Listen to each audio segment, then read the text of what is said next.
hoje eu não vou saber explicar o que de fato eu vi naquele dia.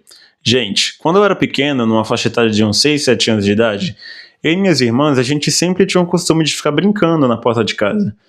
E do outro lado da rua tinha uma casa que ela ficou abandonada. Ela estava em construção, só que a galera meio que deixou essa casa de lado.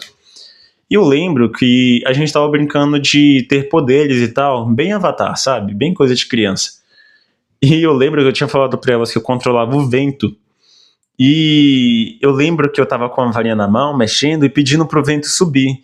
E o vento, ele criou uma proporção tão grande que eu realmente achei que eu tinha poderes. E eu fiquei muito assustado por achar que eu tinha poderes.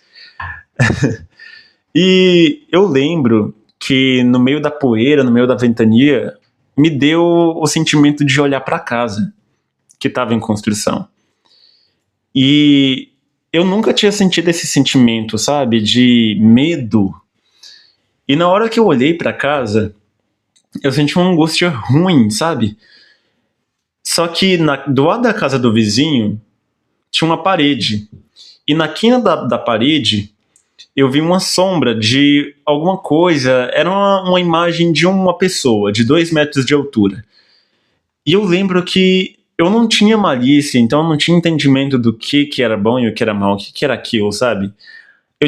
Eu fui pra cima da sombra e essa sombra ficou parada ali, sem se mexer. Eu achei até estranho, porque eu achei que era sombra de alguma coisa, mas não tinha como ser sombra de nada. Sabe? Ter a silhueta de uma pessoa certinha na parede. Só que quando eu fui me aproximando mais, essa sombra se mexeu e ela ficou por inteiro. Ela ficou no meio da parede. E quando eu fui tentar me aproximar mais, ela correu pra direção da casa. E eu fiquei tão assustado, foi a primeira vez que eu senti medo de verdade. Meu Deus, o que é isso? E o único sentimento que eu tive foi de pegar minhas 2 irmãs e ir pra casa da minha avó correndo. Um tempo se passou, em 2026, eu tava com essa história na minha cabeça, sabe? E eu fiquei muito curioso e eu mandei mensagem pra minha irmã, a gente conversando esses tempos atrás, há 2 meses atrás. Eu mandei mensagem pra ela e falei, mana, você lembra desse dia que a gente tava brincando e tal, na porta de casa?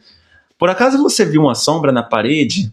E, pra minha surpresa, ela falou, nossa, eu vi, só que eu fiquei com medo de você achar que eu tava louca.